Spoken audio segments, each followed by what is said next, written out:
mas delikado pa sa krisis, ha? Yung krisis na pilit itinatanggi. Habang sinasabi ng Malacanang na walang oil crisis, pero mismo ang presidente, iba ang sinasabi. Anak ng webe, oo.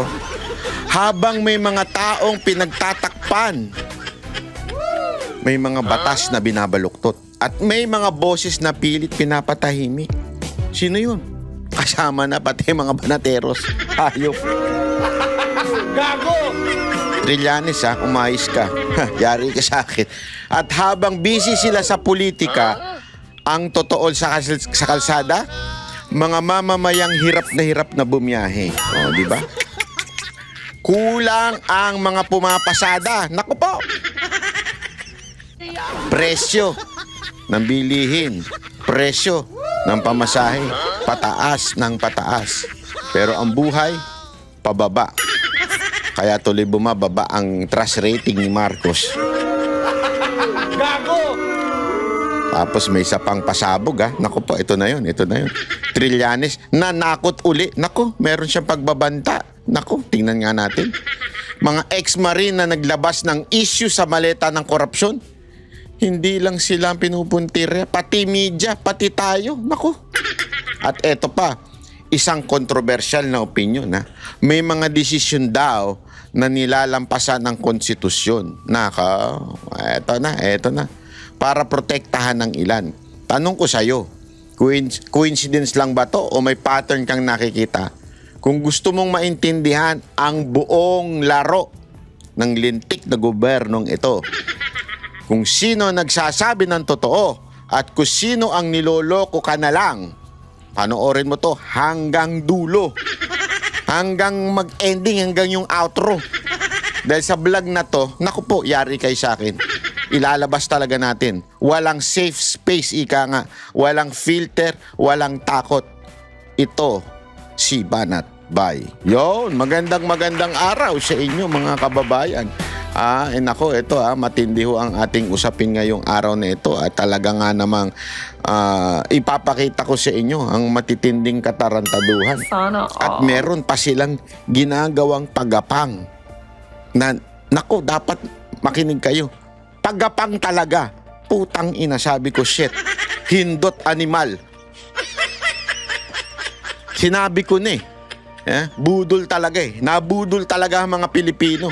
O ito, panoorin muna natin Unahin na natin itong pautot ni Trillanes. Ito na nga po yun. Ayan. Dinimanda na nga po ni Trillanes na naman. Ibig sabihin, second time around. Ang lupit mo talaga, Trillanes. Pangalawang beses na naman. Nag-ahin ng reklamong cyber libel si dating Senador Antonio Trillanes laban sa 18 umanong ex-marine. Unang-una, hindi nga sila 18 nun. Gago! Agoy! Trillanes, talagang, ewan ko sa'yo. Sino ba abogado mo? Si Claire Castro? Gago! Kasama rin sa sinampahan ng reklamo ang social media personality. Ay, sino yun? Si Banat Bay at TV host na sila Oliver. Ba't sila lang ang TV host? Ako hindi. Social media personality lang ako. Gago! TV host na sina Oliver Cristobal. Uy, yung kapatid ko, good, congratulations. May kaso ka na rin. Master Judea, uy, congratulations. At RJ Piodina. Naku po, paring RJ, meron ka na rin. Madaya dito si Jack Hindi siya umatin dito Ayaw madagdagan na sila umano nagpapakalat na malisyosong akusasyon ng grupo. Kami nga lang yung nagtanong Hindi, isipin mo if there is a malice, this is how stupid this kind of accusation. Kung may malice, dapat hindi tinatanong. Kasi naalala ko yung mga tanong ko dun Tinanong ko pa nga, ito nga, seryoso, totoo ba yung sinabi ni Pangulong Duterte na pumitik sila ng mga tinidor, kutsara? Tinanong ko pa nga, ano sagot nila? Hindi po yung totoo. Doon pa lang makikita mo ng walang malis. Inilabas, pwede naming ikat yun, pero inilabas po yun. Tinanong din natin kung ano ba yung masasabi nila doon sa issue patungkol doon sa delivery daw nila kay Trillanes. Tinanong ba namin, sino ba dito yung nag-deliver? Ano ba ang kaalaman ninyo? Tanong yun. Kung may malis din, sana sinabi namin, nakita ko nga kayo, nag-deliver kayo. Kasama nga ako dun nag-deliver Oo, tama yan, nag-deliver kayo. Hindi nagtatanong, kaya nga namin sila tinatanong para malaman natin kung ano ba yung akusasyon na binibitawan nitong mga ex-marines na to. At sundalo. 'Di ba? So, asa nang malis doon, Trillanes? Alam mo, itong cyber libel talagang wini-weaponize na ng gobyerno ito. O baka sabihin ng iba, hindi naman nasa gobyerno si Trillanes. Oo, pero alam naman natin. Alam naman natin, di ba? Alam naman natin ang karakas niya. Alam natin kung anong ginagawa niya ngayon pagdating dito sa pagsuporta sa mga pahayag ng ating gobyerno, di ba? Sabi nga dito, every time they are subject to different interviews, their narratives evolve. Wow! Gago! If that is your claim, Trillanes, I will answer you that. If that is your claim, therefore, dapat payagan mo. O dapat matuwa ka at ini-interview sila. Hindi pala payagan dahil wala ka namang authority over them. Dapat matuwa ka. If you are saying that in every interview, nagkakaroon ng pag-iba-iba o discrepancy. Halimbawa, di ba in-interview natin si Attorney Paulo, yung poging-poging anak ni Panelo? Tinanong natin siya. Ano sabi niya? Tuwan-tuwa nga sila, lumabas si Madriaga. At gusto nilang magsalita pa. Bakit? Makikita mo kasi ang taong nagsisinungaling sa bibig. Mahuhuli mo sa bibig yan. Kaya if you think na nagsisinungaling yung tao na yun, pagsalitain mo lang ng pagsalitain. Hayaan mo magsalita dahil magkakaroon talaga ng inconsistency dyan. Kung nagsisinungaling. Sabi nga less talk, less mistakes. Di ba? Bakit nga? Kasi pag nagsasalita ka, minsan nadadagdag bawas yan Kung hindi totoo.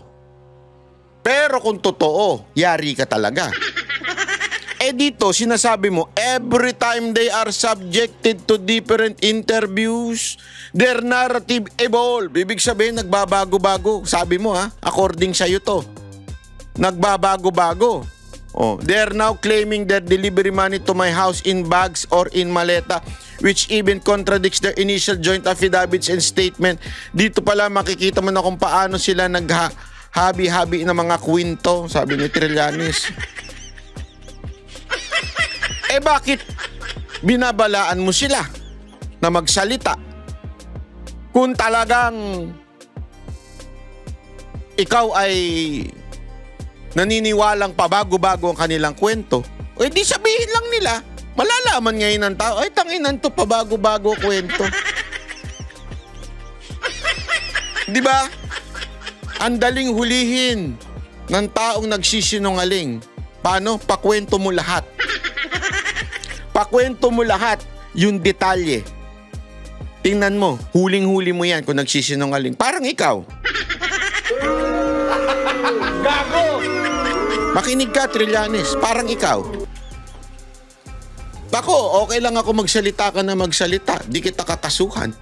Magsalita ka lang na magsalita. Dahil alam ko, pag nagsinungaling ka, madadapa ka. Babaluktot ka. Sa katunayan, ipe-play ko pa yung interview mo. Kokomentuhan ko pa ang interview mo. Hindi ko ito pagtatakpan o ang tawag dito, yung hindi ko ito itatago. Ito ilalantad ko pa ang interview mo para malaman natin kung ikaw nagsasabi ng totoo. Di ba? Hindi ako takot na marinig ang panig mo. You can talk all you want. If you want, interviewin pa kita Pagsasalitain kita, I will give you space to talk. Tell everything. Do you want? Oh, this is a standing invitation to you, Trillanes. Let me interview you. Harap-harapan. Hindi kita babarahin, pakikinggan lang kita. Tatanungin lang kita. Pag may tutol ako sa iyong sasabihin, tatanungin lang kita. Walang problema. Hindi kita babarahin. Hindi kita babastusin. I will treat you as a gentleman even if you don't deserve it. Gago! Bakit? Mas gusto kitang magsalita eh. Dahil alam ko, pag nagsinungaling ka, lalagpak ka. Magkakamali ka. Magkakatagilid-tagilid ang iyong kwento.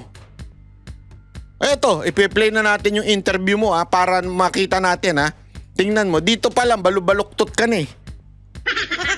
May kumaga po ay muli ako magpa-file ng cyber libel charges laban dun sa 18 ex-soldiers. Ito ay bunga nung kanilang mga interviews after nung kanilang press con a few weeks ago. So bawat interview nalalabas sila, maka-expect sila ng kaso laban sa Manila. Yun po. Bawat interview daw, magkakaso siya. Ako nagtatanong lang, tinatanong kita ngayon, Trillanes, makinig ka. Nananakot ka ba? Tinatakot mo ba sila? Pinatitigil mo ba silang magsalita tungkol sa korupsyon sa ating bayan?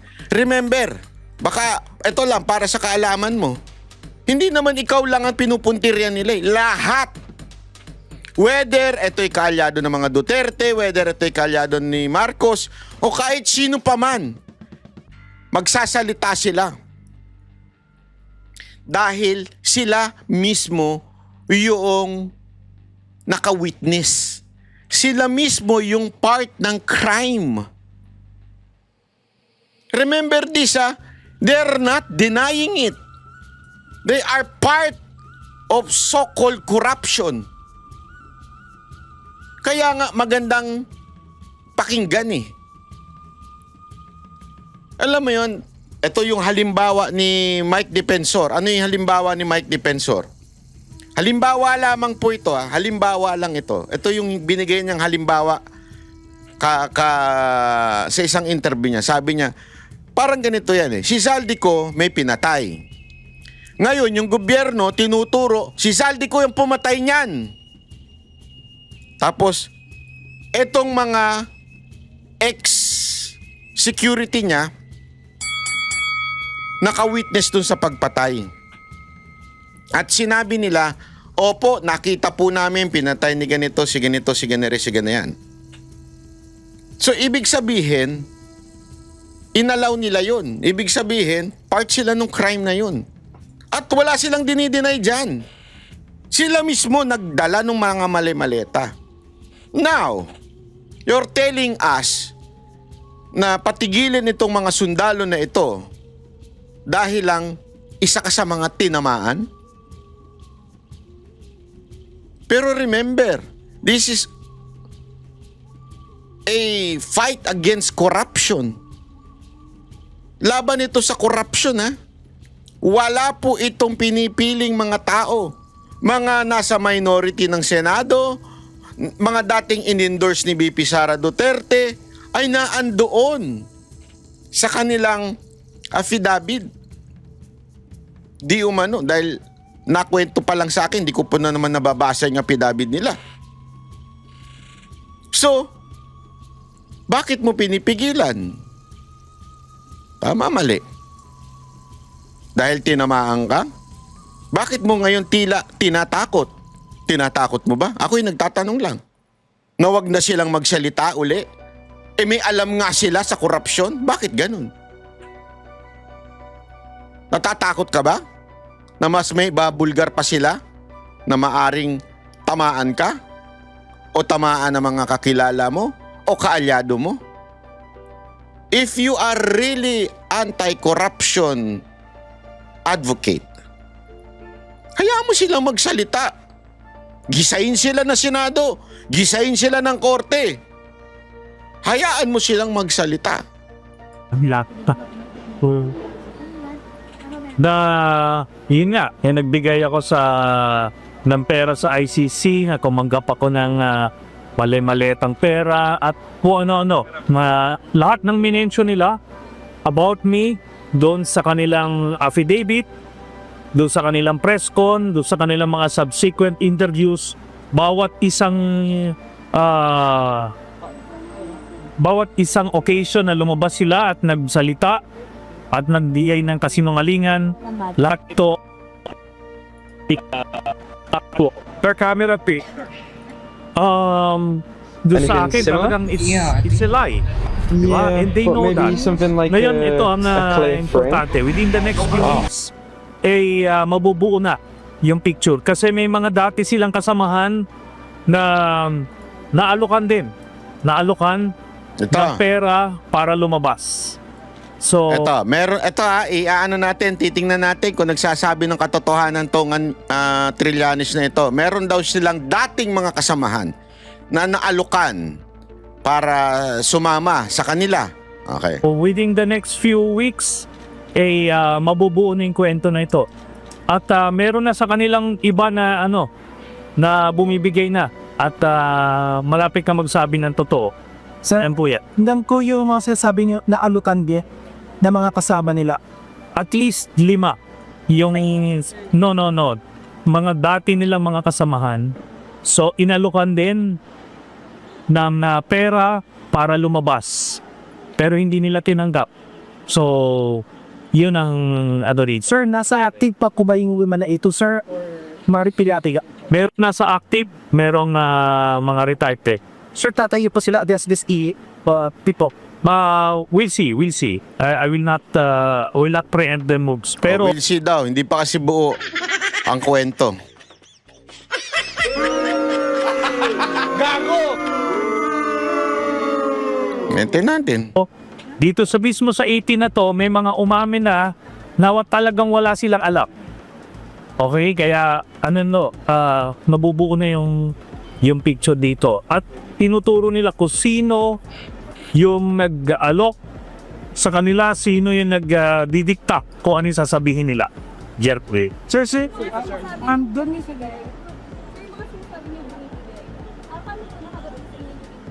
lumapit po. Hindi ko na lang muna sasabihin kung ano yung source ko, basta mababalitaan na rin lang niya within the next few weeks. kasi 우리 얘한테 sila sa tasike dahil Sorry mali kasi yung dinaan po natin ito sa Adobe podcast at mali yung pagka-interpret doon sa mga tanong. Ang importante naman yung sinasabi ni Trillanes. nung classic Trin Marexay katagasagar kasi ginidaste tayo na totoo ay panganasa akin. Walang gano. Nabasa ni Waitik ng Manila, Rati Baby. No sir, but they appear in the every title. They appeared sa NBI twice. Yung pangalawa, di ba, in-interview sila individually. So, nakita nyo na yung pinipahan nila? Do? Hindi pa. So, darating tayo dyan.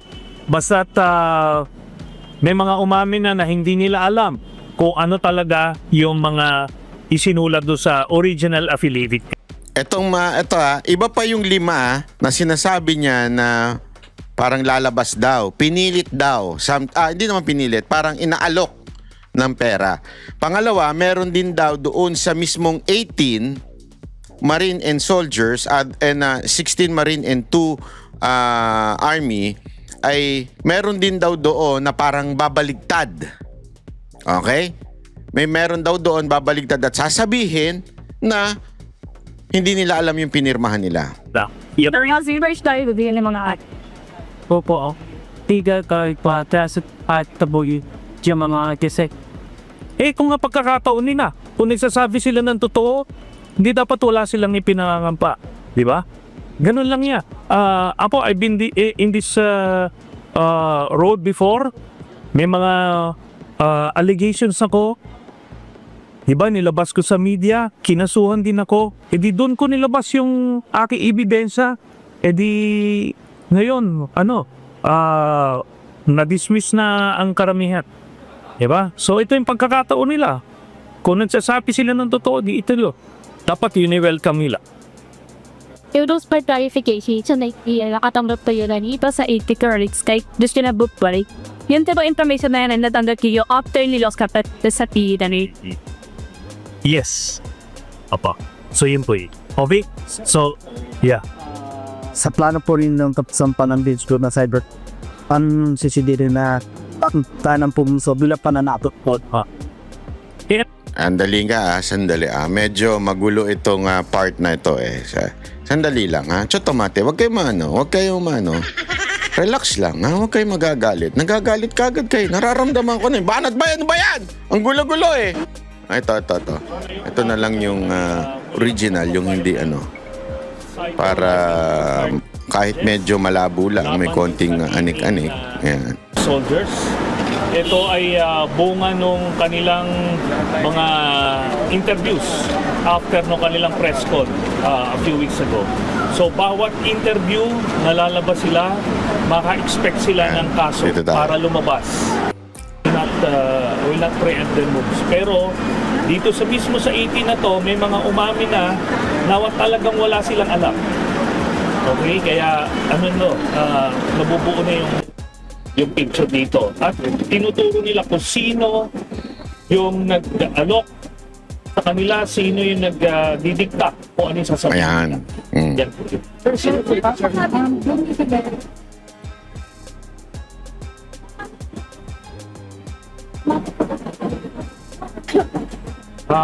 Hindi ko na lang muna sasabihin kung ano yung source ko, basta mababalitaan nyo na rin lang yan within the next few weeks.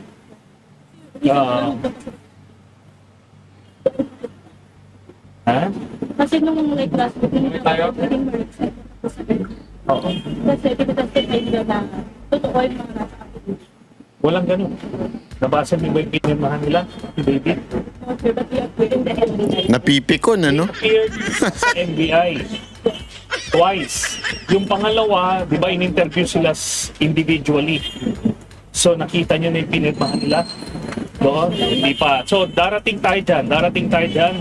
Basta't may mga umamin na hindi nila alam kung ano talaga yung mga isinulat doon sa original affidavit nila. Yan po Pero yun. before I start with the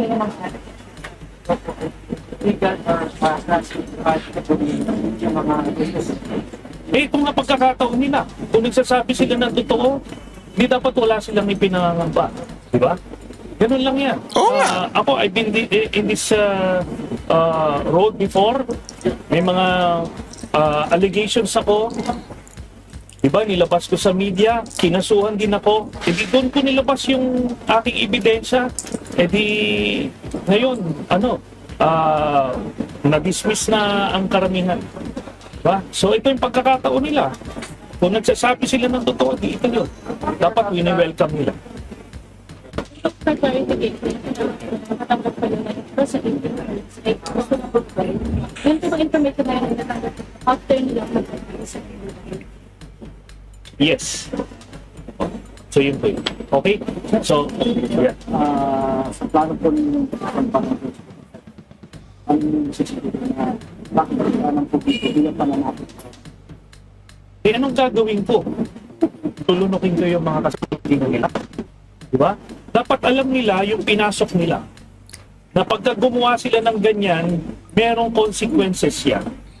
Wala naman nagsasabing nagrereklamo dun sa mga Marines. Nung sa dinidemanda mo.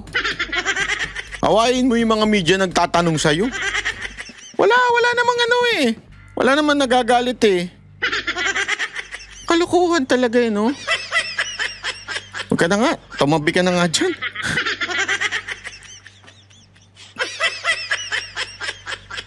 Pero alam mo, meron tayo isang malupit na pag-uusapan kasi wala daw crisis ngayon. Yan ang sinasabi nitong ang lupit talaga. Ni Auntie Claire. Pakinggan ninyo Ang lupit nito. Pasok. Bumubuo na ang gobyerno ng Crisis Management Committee dahil sa epekto na nagpapatuloy na gera sa Middle East. Nanindigan naman ang palasyo na wala tayong krisis sa supply ng langis. Yan po ang Express Report ni Maricel Halidi. Kahit walang patid ang paglobo ng presyo ng petrolyo, iginiit ng Malacanang, walang krisis sa langis ang Pilipinas. Sabi ni Palace Press Officer Claire Castro, hindi oil crisis ang nararanasan ng bansa dahil hindi naman tayo kinakapos sa supply. Ang tawag daw doon, price disruption. Yo! Sabi po kasi ni Secretary Sharon, may dalawang klase po ng Wala daw tayong crisis, ladies and gentlemen. Wala na masakyan ng mga Pilipino pero wala tayong crisis. Animal talaga. Animal talaga. Wala daw tayong crisis niyan, ha? Wala. Oh, mga kababayan, wala daw problema sa gas. Tangina, pila-pila na ngayon. Hirap na. Wala ang problema, sabi ni Marcos. Ano lang daw yan? Konting sigalot lang daw yan. crisis sa supply at sa presyo. So ngayon po, kung pag-uusapan po natin ang supply, ay wala po tayong sasabihing krisis pagdating sa supply. Maybe meron pong price disruption. Yun. Dahil nga po sa nangyayari. Price disruption lang. Tangin na talaga. Nakakainis. Nakakairita. Alam mo, ganyan tayo niloloko nitong tao na ito. Mga kababayan, mga Pilipino, papayag po ba kayo na ganito na tayo niloloko? Sa lagay na to, wala daw krisis. Gago! Niloloko talaga tayong lahat eh. Ang lupit. Oil crisis sa Middle East. Ito'y kahit mismong sa bibig ni Pangulong Marcos nang galing ang salitang krisis. We had to accelerate all of this because of the oil crisis that is happening. Itong problema is because of the war in the Middle East. Sabi ni Jose Castro, krisis sa Middle East ang tinutukoy ng Pangulo rito at hindi oil crisis sa Pilipinas. Pero kahit pa Kita mo, pati si Marcos sinasabi ng may oil crisis eh. Pero hindi daw oil crisis sa Pilipinas, sa Middle East lang. Gago! Ganito talaga kawalang niya ang panloloko itong tao na ito sa mga Pilipino. Madam, tanungin kita, meron po ba tayong sariling oil? Kung merong krisis sa oil sa Middle East, wala tayo?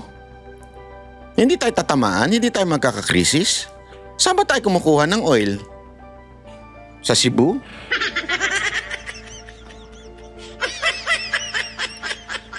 O baka naman may sarili kayong butas dyan sa Malacanang. Walang oil crisis eh. Doon lang daw sa Middle East. Gago! Alam mo, kaya ikaw ang most hated. Sa totoo lang, ikaw ang talagang pinaka galit na galit ang mga Pilipino sa'yo. Oh, yun ang totoo. Hindi ko alam kung meron nagsasabi sa yung tuwan-tuwa sa iyo, ha. Siguro yung mga alam mo na, yung mga bayaran diyan. Hindi ko alam kung sa iyo ba nanggaling yung bayad na yun. I mean, for sure hindi sa iyo nanggaling yun. Pero galing ba sa Malacanang yun? Yung mga pumupuri sa yung vlogger? Tanginang yan. Pag eto pinuri mo, ang bobo mo na.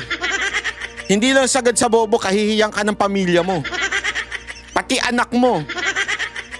Baka kasi yung anak mo alam na mali ang sinasabi nito, pero ikaw dahil bayaran ka, pinupuri mo bilang vlogger kasi bayaran ka nga eh. Nakakahiya yun. Sabihin sa'yo ng anak mo, Daddy, bakit ang gulo nito magsalita? Bakit mali-mali ito? Bakit ganito to? So sasabihin mo, hindi, magaling yan. Utang ina, ikahihiya ka ng anak mo. Oo, ikahihiya ka nun. Iginigiit ng palasyo na walang krisis. Bumubuo na rin sila ng Crisis Management Committee. Of course, kapag ka po binigyan natin ng sinabi po nating crisis committee, ito po ay tututok. Lalo-lalo na kung ano ba ang pangangailangan ng ating mga kababayan, paano hindi mapuputol ang supply ng ating mga pangangailangan sa oil, sa fuel at sa mga pangunahing pangangailangan ng ating mga kababayan. Kanina, personal na sinalubong ni Pangulong Bongbong Marcos ang higit 340 Filipino workers mula sa Saudi Arabia, Grabe yan, ano? Wala man lang kumakaway sa kanya. Kuwait, Bahrain at Qatar na nakabalik na sa Pilipinas kaninang umaga sa kayang ika-4 na charter chartered Yung flight mga umuwi, walang pakialam sa kanya. Sayang, hindi pinakita dito eh. na gamit sa repatriation.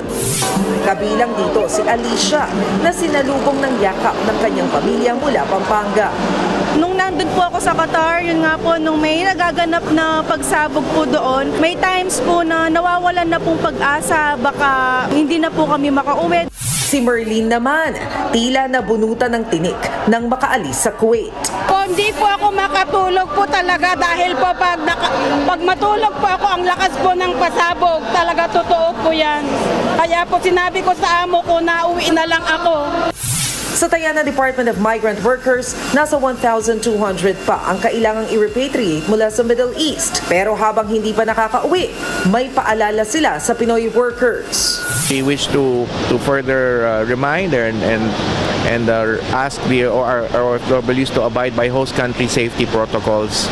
At ito nga, isaalang-alang yung air restrictions. Ay nako, puro kayo ganyan. Lalo ka nakakdak. Anyway, at least yung pangarap mo maging sekretary, panalo na, okay na, okay na. Eto, wala daw krisis, di ba mga kababayan? Wala daw krisis. Pero ipapakita ko sa inyo na wala daw problema, wala daw, disruption lang daw. Pero kita nyo naman. Lunes na Lunes, hirap makasakay ang mga pasahero dahil mas konti raw ang mga bumabiyahing jeep dahil sa mahal ang petrolyo. Live mula sa Pasig, may unang balita si EJ Gomez. EJ. Igan, good morning. Nahirapan nga ang ilang mga kapuso nating commuter sa pagsakay ngayong umaga sa bahaging ito ng Marcos Highway sa Pasig City. Ang ilan sa kanila inabot pa ng mahigit kalahating oras ang hinintay bago makasakay. May transport strike sa ilang lugar sa Metro Manila. Ramdam yan dito sa Pasig City. Maraming pasahero ang nag-aabang ng masasakyan ngayong rush hour sa bahagi nitong Marcos Highway. Karamihan sa kanila papasok sa eskwela o trabaho. Kanya-kanyang diskarte ang mga commuter. May mga nakikipag-unahan sumampa sa jeep. Ang iba sumasabit na para lang makalarga na. Ilang pasaherong nakausap natin na nagsabing mas tumagal ang paghihintay nila ngayon ng masasakyang jeep. Traditional at modern jeepney ay punuan. Kaya ang ilan late na naman daw sa kanilang trabaho o eskwela. Napakahirap po talaga sumakay ngayon. Siguro abuti nga po ditong 10 to 15 minutes po bago ka makasakay. Akala ko yung mga ganito may NBox. Joke lang po Ay! Sobrang traffic pa po dito, pa transport palengke. Abuti nga mga kalahating oras bago ka dumating sa pupuntahan mo. Inaabot ako ng 30 minutes to 45 minutes pagsasakay. Dati kasi kapag mga 15 minutes lang nakasakay na ako. Pag nalilate kasi sa trabaho, penalty yun, bawas pa sa trabaho ay sa sahod. Kaya ang hirap po talaga, lalo na sa mga commuters na katulad ko. Grabe, no? At walang krisis niyan, mga kababayan, para lang malinaw. Wala pong krisis. Igan itong nasa unahan namin ay pila ng mga jeep. May mga punto na talaga napupuno ng mga tao. Tapos kapag may dadating na jeep, talaga nag-uunahan sila sa pagsakay. Kaya agad naman nakakalarga yung jeep. Dito naman sa aking likuran, kapag may mga humihintong jeep, kanya-kanya rin ng pagtakbo yung mga kapuso nating commuter para lang sila ay makalarga o makasakay na papunta sa kanilang eskwela o trabaho. Meron namang mga traffic enforcer na nagmamando para maibsan yung traffic sa bahaging ito ng Marcos Highway. Yan muna ang latest mula rito sa Pasig City. EJ Gomez para sa GMA Integrated News. Yan, wala daw krisis. Pero wag kayong mag-alala, ha? Kasi meron naman daw magagamit pang iba. O ito, yung hindi ka tanggap-tanggap sa bundo. Pero gagamitin. Yung pagkamahal-mahal ng petrolyo, inaprubahan po ng gobyerno na lumang klase ng diesel muna ang gamitin sa ilang sasakyan. At live mula sa Quezon City, may express report si Gerard de la Peña. Gerard, ano ba ang ibig sabihin niya ang ginawa ng gobyerno na inaprubahan yung murang diesel, tsaka available ba yan sa merkado? Tama, Ruth, pinayagan na nga muna ng Department of Energy yung mga oil company na magbenta muna ng lumang klaseng diesel o itong Euro 2 diesel para masiguro yung supply ng langis dito sa bansa. Ngayong tuloy-tuloy pa rin ang gulo sa Middle East. Yan ang nakapaloob sa isang department order na kakalabas lamang. Ayon dito, hindi nito papalitan ang kasulukuyang regulasyon kung saan Euro 4 diesel lamang ang maaaring gamitin sa bansa na mas malinis at may tuturing na mas environment friendly dahil sa kakaunting ibinubuga nitong toxic chemical sa hangin. Ayon pa sa ahensya, pansamantala at targeted lamang ang pagpayag nito sa paggamit ng Euro 2 diesel. Ang maaari lamang gumamit ito ay yung mga sasakyan na ginawa bago ang taong 2015 katulad ng mga traditional jeepney at gayon din ng mga power plant at generator at mga sasakyang pandagat. Ayon sa isang industry source, ito raw ang paraan ng gobyerno para masiguro ang supply ng langis sa bansa dahil sa ganitong paraan, mas maraming refineries na papagkukunan ng supply ng langis at hindi yung mga tali lamang sa paggawa ng Euro 4 diesel. Pero ayon sa isang oil company, mukhang mahirapang maipatupad ito. Kakailangan daw kasi ng hiwalay na tangke na paglalagakan ng ganitong klaseng diesel at hiwalay na pump, kaya magiging pahirapan ito sa mga maliliit na gas stations. Ayon naman sa Kita nyo, Automotive ha? Association Wala of the Philippines, kasing krisis. baka raw maging sanhi Anak ng lamang ito putya. ng kalituhan sa mga motorista. Wala daw krisis. Kung makakapagpakarga kasi ng Euro 2 diesel ang mga mas bagong modelo ng sasakyan, maaaring masira ang makina nito dahil sa mas malaking sulfur content ang Euro 2 diesel.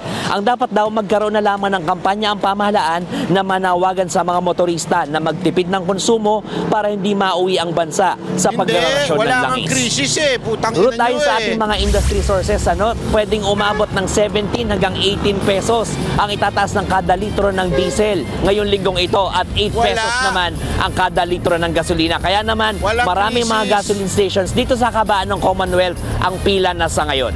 Ruth. Ito what is wrong with this Euro 2? Okay, linawin natin. Alam mo kasi, itong gobyernong ito, hindi talaga hindi talaga binibigyan ng tamang solusyon. Kung ano-ano na lang maisip, di ko alam kung sabog ba itong gobyerno na ito Sabog ba kayo? Kasi kung ano-ano na lang iniisip ninyo, mali-mali na Tapos, busy kayo pampa-impeach kay BP Sara Duterte, panggigipit sa mga dating sundalo na security aid ni Zaldico, panggigipit sa mga nag-i-interview yung media sa kanya. Di ba? Ito, matindi ito makinig kayo na mabuti. Alam nyo ba, ang sama epekto ng Euro 2, hindi na nga ginagamit siya sa ibang bansa Mataas ang sulfur content niyan. Ang Euro 2 diesel can have up to 500 ppm sulfur. Alam mo yon? Yung Euro 4, alam niyo Euro 4, 50. Ngayon yan, ginagamit na Euro 5 and 6 10 ppm lang. Pero imagine mo yung Euro 2 diesel, hindi lang times 2. Yung Euro 5 and 6, 10 ppm. Yung Euro 2, 500 ppm. Mas maraming sulfur, mas mausok. Ang inang usok-usok na nga sa Pilipinas Kawawa na naman ang ating mga kutis. Sayang ang mga gluta. Sayang ang mga pinagbibili natin sa TikTok. Mas marumi ang tambutso. Ito pa. Mas malala ang air pollution. Naglalabas ng black smoke, particulates at sulfur dioxide. Naku po. Nitrogen oxide. Naku po. Resulta, mas grabe ang smog. Yung smoke with fog. Nakakasira ng environment. Contributor sa climate change. Yung panahon nga ngayon, pabago-bago na. Ang init, tas sa gabi, para kang nasa ibang bansa. Pangatlo, delikado yan sa kalusugan. May hika, magkakahika ka. Apektado na naman yung mga may hika dyan. Ang dami ng sakit-sakit ngayon. Kasi tandaan ninyo, pag tinamaan ng kalusugan ng tao, tatamaan ang kita niyan. Kasi no work, no pay. Buti pa sa Congress at saka sa Senado. Walang ganun. Dito, meron. Lung disease, heart problem. Kaya bawal na ito sa ibang bansa. Di ba? Hindi compatible sa modern engines. Kesa na sana ang ini-encourage ginagawa ng magandang batas yung electric. Di ba? Ngayon, hindi. Modern cars, hindi na pwede dyan. May sensor yan, may catalytic converter yan. Di ba? May diesel, ano yan, DPF. Alam niyo yung DPF, yung diesel particulate filter. Kapag Euro 2 ang ginamit mo, pwedeng masira ang engine system. Magkukos ng check engine breakdown yan. So kaysa sa napamura ka na, mapapamura ka. Di ba? Kaysa na napamura ka, mas matinding sira ang gagawin niya sa kotse mo. Gago!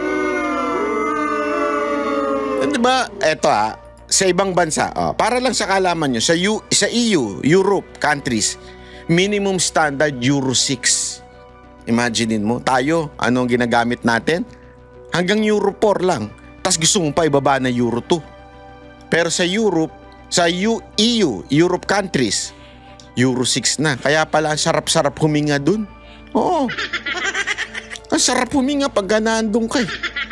Huwag ka lang tatabi sa ibang mga kasama mo dun. Kasi alam mo naman mga puti, minsan nakakalimutan maligo. Yung Euro 2 nila, wala na. Illegal na paggamit niyan.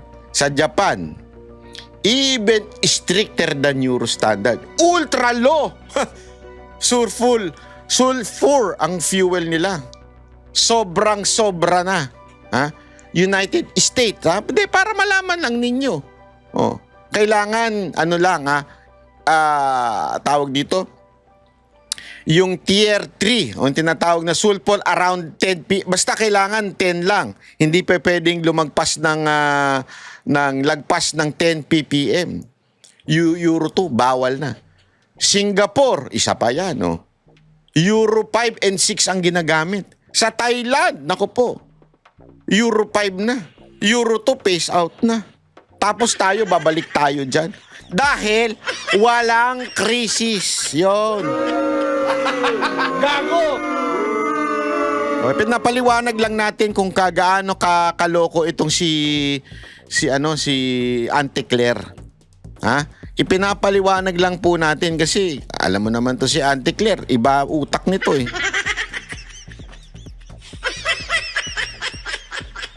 Babalikan natin yan si Auntie Claire. Meron muna tayong ipapakitang malupit na malupit. Eto, namnamin nyo ito kasi ito, pinalulusot nila.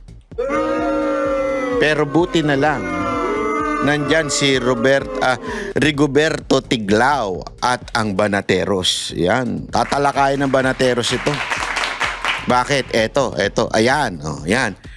To save Reza, si Maria Reza. Kilala niyo yun? Kilala niyo yun? Si Maria Reza po. Ayan basa, tinan ninyo. Basahin ninyo. Matindi po yan.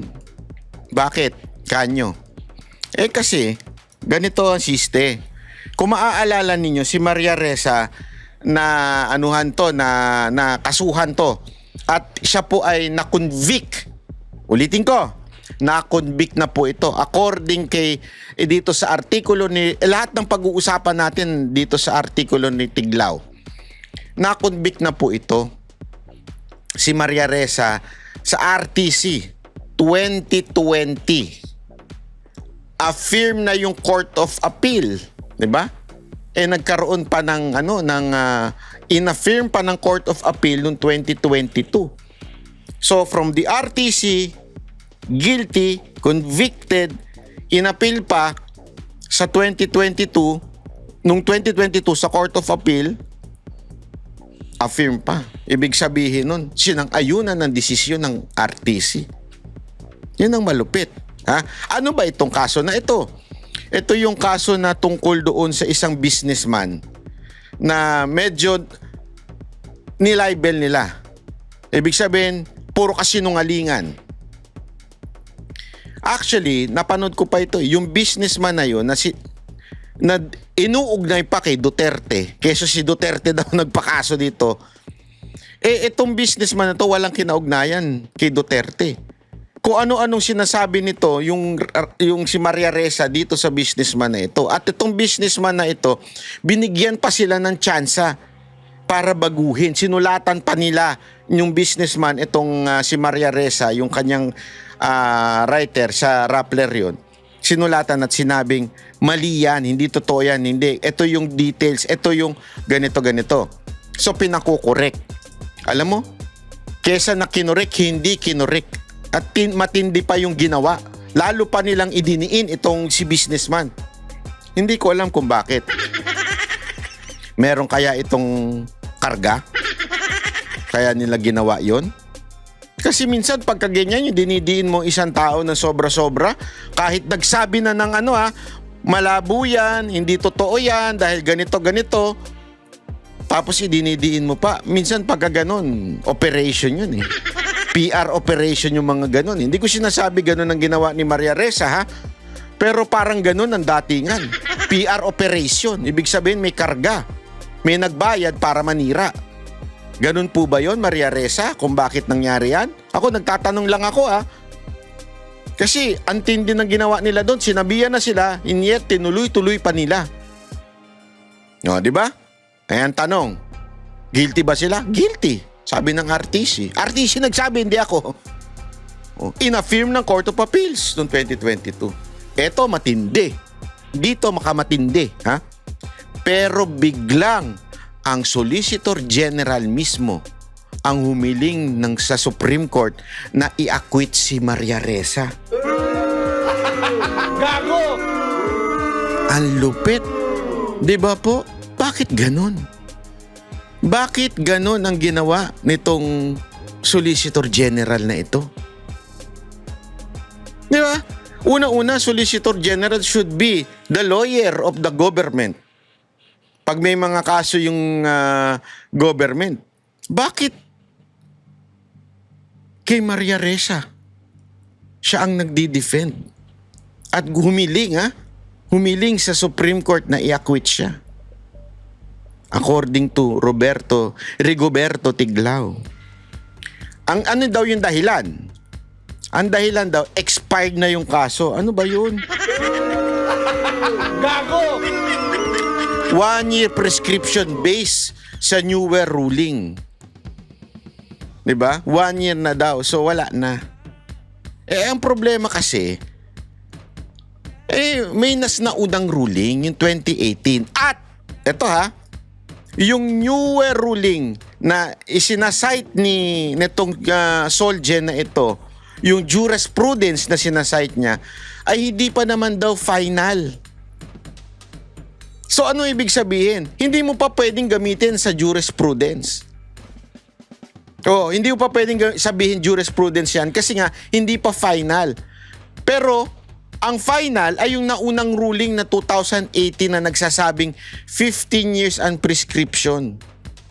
Kaya sinasabi niya na pinipili lang ang batas na pabor kay Ressa. Bakit ganun? Yung ginagamit ninyo na ruling supposedly na hindi pa naman talaga, yung papabor lang kay Maria Ressa. Bakit po ba nyo pinapaboran? Anong kapalit? Kaya pala si Maria Ressa at ang buong Rappler, pansinin ninyo, hindi bumabanat sa Marcos administration. Bakit kaya? Eto kaya ang deal? Mapawalang sala si Maria Ressa sa Supreme Court. Remember, the Supreme Court is the last. So kung sa RTC, guilty siya, inappeal sa CA, inaffirm ng CA, inakyat sa Supreme Court, ngayon pinakikialaman ng Solgen. Humihiling yung Solgen na i-dismiss kasi lumagpas na daw doon sa prescription period na 1 taon. Ano ibig sabihin nito? Malamang sa malamang, merong cash sunduan with the government. We do not know if this involve male-maleta o this involve wag nyo kaming babanatan sa inyong network o sa inyong, ibig sabihin ng network, hindi lang sa Rappler, sa mga kakilala ninyo. Diba? Yun ba ibig sabihin? Naku, Maria Ressa, malupit ka pala, Mukhang si Marcos na ang iyong kasangga ngayon, Gago! Ang accusation dito ni Tiglao, ini-ignore daw ang konstitusyon at dinidisrespect ang Supreme Court decision para lang ma-save si Reza. Nako po. Gago! Alam mo sinasabi nila masama daw ang fake news. Pero ito mas matindi. Alam mo kung ano mas delikado sa fake news? Yung batas na pinipili lang kung kailan susundin. Di ba? Ang lupit nito Isipin mo to May desisyon na ang korte, may conviction na, pero biglang yung mismong abogado ng gobyerno, siya pa ang unang nagmamakaawa na i-acquit. Anong klaseng sistema yan? Kapag ordinaryong Pilipino ka, kulong ka kaagad. Pero kapag sikat ka, may connection ka, biglang may new interpretation ng batas. Gago! Alam nyo, hindi na ito tungkol kay Reza Ang tanong dito, may batas pa ba sa Pilipinas? O depende na lang kung sino ang ililigtas? Yeah. Nakakalungkot. Kasi dito sa bagay na ito, tila parang meron talagang merong problema. Bakit ang isang Solgen ang ang sumasalo? 'Di ba? Bakit? Malupit ito. Ngayon alam nyo mga kababayan ito ay ito ay isang bagay na dapat nating maunawaan at bantayan dahil hindi ito lumalabas sa media. Hindi ito lumalabas sa media. Wala nagpipick up na media nito because they protect their own. They keep on protect. Kaya nga ayaw nila itong mga ex-security aid ni Zaldico because they're protecting their own. Kasi nga sinabi na may bayaran daw meron daw binag-delivera ng maleta, so they protect their own. This time naman, itong mga issue na ito, hindi ito dinidiscuss ng mainstream media. Dapat malaking issue to. Mantakin mo nangingialam ang gobyerno natin sa kaso ni Maria Reza na mampawalang sala si Maria Reza. Ito kayang Solgen na ito, kung sino ka mang Solgen ka, may pangarap ka ba? O may epal ka sa Supreme Court? May pangarap ka na ma-appoint ka dyan ni Marcos? Ako nagtatanong lang Kasi ganyan lang naman yan Bakit mo gagawin yan?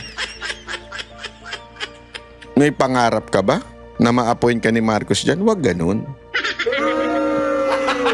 Gago! Diba? Hindi maganda yan. That is not right. Okay? O ito pa. Matinding bana to ito. Kasi ito naman tungkol din sa libel pero ang lupit ng libel na to. Malupit ito. Sobra.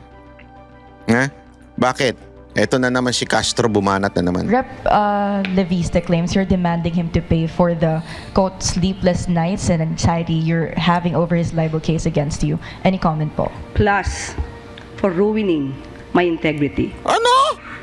Sandali. Tingnan nyo to kung paano sablay itong sagot niya Ano yung sinabi? Isa-isay natin. Ano yung sinabi ng lawyer? Nitong napakagandang nag-i-interview na ito. Miss, unsa ngalan diha? Ito, sabi niya. Leviste claims you're demanding him to pay for the... Leviste claims ikaw, Auntie Claire, demanding na magbayad ng 500 million. Bakit? Quote, sleepless nights and anxiety. Quote, ito dahil daw sa sleepless nights you're having over his libel case against. Rep. Leviste claims you're demanding him to pay for the, quote, sleepless nights and anxiety you're having over his libel. So, kanino nang galing yung sleepless nights at saka yung anxiety? Di ba kay Claire Castro? Kaya nga niya dinidemand ng 500 million damage because siya ng sleepless nights at saka anxiety. So, sino nagsabi? Si Leviste ba o si Castro? Di ba si Castro? Kaya nga niya dinidemanda si Leviste. Tama, mali. Tingnan ninyo utak nito ni Claire. Case against you. Any comment po? Plus, for ruining my integrity. Plus ruining the integrity. Wag na natin pag-usapan yan kasi we have different opinions on your integrity. Definitely, I disagree. You do not have integrity. Gago! That is my opinion. I don't think you have the honor, integrity, or whatsoever. Bakit? Balubaluktot ka, magkwento, magsalita, at kung ano-anong pinagsasabi mo na it's no longer part of your job, it's no longer, we can say na katungkulan mo bilang press officer. Wala na sa demeanor ng iyong pagiging opisyal. Wala na. Ang baboy mo na, ang bastos mo na magsalita. Yun ang totoo. Kahit pa sa vlog mo. Dapat nga kinakasuhan ka na matanggal dyan sa posisyon mo dahil pero ako, okay lang ko dyan. Para lalong bumagsak at dumausdos pababa ang rating ni Marcos. Kasi galit na taong bayan dito sa tao na to eh. Oh. Pero dapat siya kinakasuhan na yun kasi parang hindi ito opisyal eh, magsalita. Kaya wala kang integrity para sa akin, madam. Pero ito, wag na natin pag-usapan yan. Pag-usapan natin yung sinabi niya. Tingnan mo. Okay, 500 million. Yes, 500 million damages. It is part of my compulsory counterclaim. I believe that Because of twisting some facts in the complaint, and it ruined my integrity as palace press officer. I believe that I deserve such, and I am entitled to such damages. So, ano sabi niya? Sleepless nights? Okay. So, Ano sabi niya, sleepless nights? Ikaw nagsabi nun. Pwede ba nga sabihin, kakasuhan ko sarili ko at sasabihin ko may sleepless nights ka?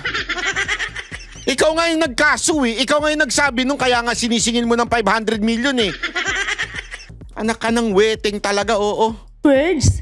Anong word exactly sinabi niya?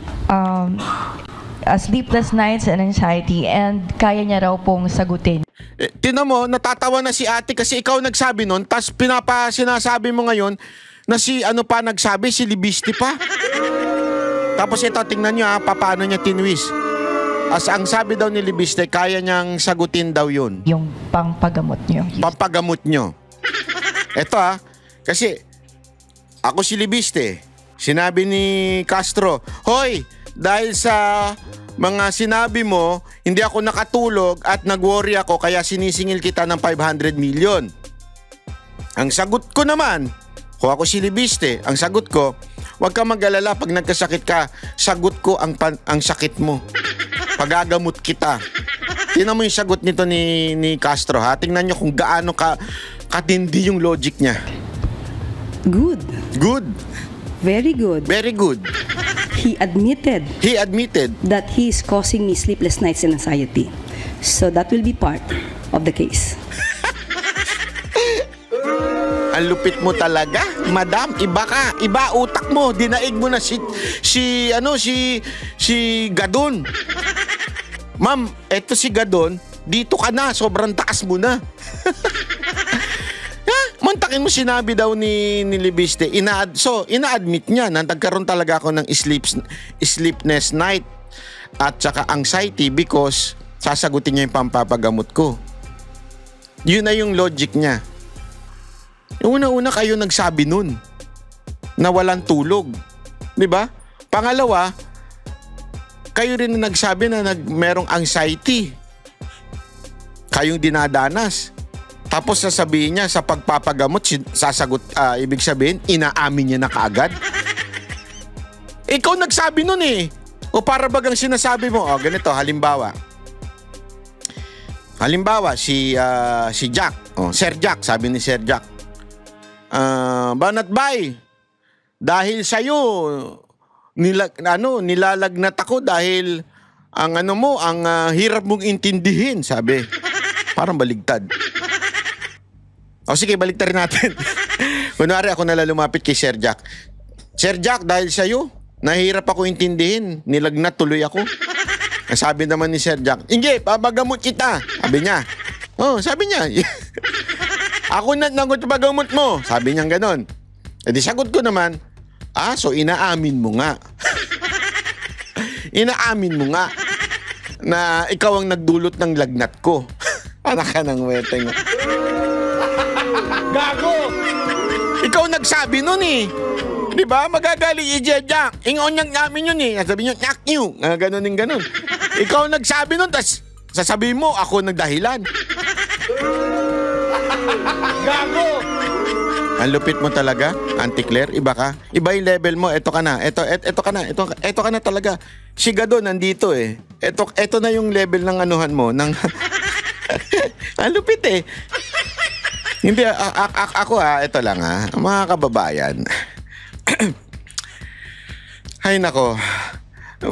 Ano kasi, dito, kung ano-ano na lang yung mga issue na kanilang inaano. 'Di ba? Para lang masabi mong meron kang maitapal dun sa kakulangan ng gobyerno. 'Di ba? Hindi na ho tama ito eh. Na ganito ang nangyayari sa atin. Talagang imagine niyo pinalulusot ng gobyernong ito yung mga ganyan. 'Di ba? Sabi nga ang daming dapat pagkaabalahan, pero dinidemanda mo yung mga tumututol sa gobyerno, nagsasisiwalat ng katotohanan. Tapos hindi ka pa aamin na may krisis para lang gumanda ang iyong perception sa gobyerno. Hindi ganun eh. Hindi ganun eh. Gayahin nyo si Pangulong Duterte. Dati talagang inamin niya may problema tayo kaya gagawin ko ang lahat ng paraan. 'Di ba? Nung COVID time. Hindi, real talk lang Hindi na to usapan ng politika. Usapan na to ng sikmura. Gasolinang mahal, pamasahing pahirapan. Tapos sasabihin sa'yo, walang krisis. Sino niloko nila? Ikaw? Ako? O sarili nila? Habang sila nagbabangayan sa taas. Ikaw? Ikaw mismo. Pawis na pawis sa biyahe. Ubus na oras mo, ubus na sa oras mo sa pamilya, ubus pa pera mo. Kaya ngayon, kung nagising ka sa video na ito, kung ramdam mo na ginagago na talaga tayo ng gobyerno ito, huwag ka lang manood. Kumilos ka. Comment ka. Sabihin mo kung anong tunay mong nararanasan. I-share mo to para hindi lang ikaw ang mamulat. At kung gusto mo ng walang arte, walang preno, subscribe ka na dito sa Banat Bay. Hindi kami nagpapakyut na vlogger. Hindi kami pa-safe, kaya nga kinakasuhan din kami. Pero wala kaming pakialam. Dito, diretsahan. Kung masakit, di masakit. Banat Bay ang pangpagising ng diwa mo.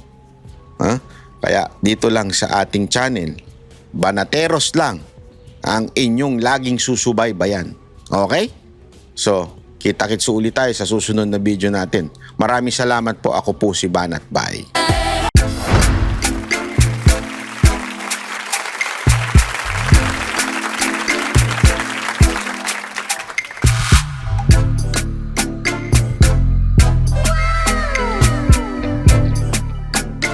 The next performance will start momentarily.